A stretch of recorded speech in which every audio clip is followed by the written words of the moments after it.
எல்லாருக்கும் நமஸ்காரம். அம்பாலோட பரிபூர்ண அனுகிரகத்தினால சௌந்தர்ய லஹரியில 35வது ஸ்லோகம் கத்துக்க போறோம். இது சக்கரங்கள்ல அம்பாலோட வடிவம் எப்படி இருக்கு அப்படின்னு பார்க்க போறோம். இந்த ஸ்லோகத்துல சமயாச்சாரத்துக்கு இணையா இருக்கக்கூடிய உத்தர கௌல மதம் அதுதான் பேசப்படுறது. இதுல ஏற்கனவே நம்ம சக்கர வடிவில் அம்பாள் எப்படி இருப்பான்னு ஒரு சில ஸ்லோகத்துல பார்த்திருக்கோம். இங்கேயும் அதை கொஞ்சம் விரிவா பார்க்கிறோம்.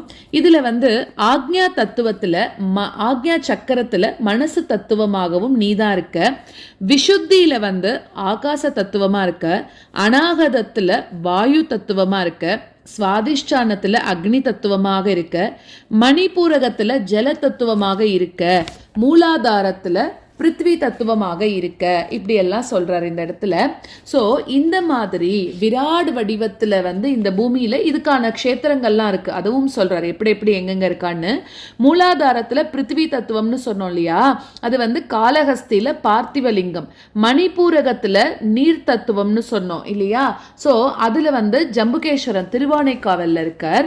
அதே மாதிரி சுவாதிஷ்டானம் அக்னி தத்துவத்துல திருவண்ணாமலை, அதே மாதிரி அநாகதத்துல வாயு தத்துவமாக ஆவுடையார் கோவில், விஷுத்தி சக்கரத்துல ஆகாச தத்துவமாக சிதம்பரம், ஆக்ஞா சக்கரத்துல மனஸ்தத்துவமாக வாரணாசியில இருக்கா அப்படிங்கிறா. ஸோ இப்படி அம்பாள் எப்படி இருக்கா அப்படின்னா பல வடிவமாக இருக்கா, ஆனா இயக்கக்கூடிய சக்தி மூல சக்திங்கிறது ஒண்ணுதான் அப்படின்னு சொல்றா. இந்த மாதிரி அம்பாளை தவிர வேற எதுவுமே இருக்கிறது கிடையாது. பிண்டத்துல தனிச்சிருந்து செயல்படக்கூடிய தேவி அண்டத்துல விராட் வடிவம் ஆக இருக்கும்போது ஈசனோட மனைவின்னு சொல்லக்கூடிய பாவனையை ஏத்துண்டு ரொம்ப சிதானந்த ரூபமாக இருந்துட்டு இருக்கா அப்படின்னு சொல்றா. ஸோ தத்துவமசி அப்படின்னு சொல்லக்கூடிய அந்த மகா வாக்கியத்துக்கு இணையாக இந்த ஸ்லோகத்தை நம்ம நினைச்சுண்டு ஒரு ஏகாந்தமான இடத்துல மன சுத்தியோட இந்த இந்திரியங்களை அடக்கி இந்த உலகம் முழுக்கவும் கூட 6 தத்துவங்கள்ல பிருத்வியிலிருந்து மனசு வரைக்கும் நம்ம அடக்கி எல்லாத்தையும் நம்ம ஒரு தியானம் அப்படின்றது நம்ம பண்றோம் அப்படின்னு சொல்றா. ஸோ இந்த ஸ்லோகத்தை பொருள் தெரிஞ்சோ தெரியாமலோ இல்லாட்டி ஞானத்தோடையோ இல்ல மூட பக்தியோட பாராயணம் செஞ்சு முடிச்சா கூட ஆதி தம்பதிகளா இருக்கக்கூடிய அந்த ஆனந்த பைரவர் ஆனந்த பைரவி அவ 2 பேரையும் கண்கூடாக தரிசிக்கலாம் அப்படின்னு சொல்லப்படுறது. ஸோ இதுக்கு இணையா இருக்கக்கூடிய லலிதா சகஸ்ரநாமாக்கள் சிவப்பிரியா, மனோமயி, பஞ்சபூதேஷி, சிவா, பூமரூபா அப்படின்னு பலவிதமான வியாதிகள்ல இருந்து விடுபடுறதுக்கு இந்த ஸ்லோகத்தை பாராயணம் பண்ணலாம்.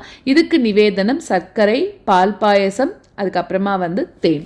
மனஸ்த்வம் வ்யோமத்வம் மருதசி மருத்சாரதிரசி த்வமாபஸ்த்வம் பூமிஹி த்வயி பரிணதாயாம் நஹி பரம் த்வமேவ ஸ்வாத்மானம் பரிணமயிதும் விஸ்வவபுஷா சிதானந்தாகாரம் சிவயுவதி பாவேன பிப்ருஷே.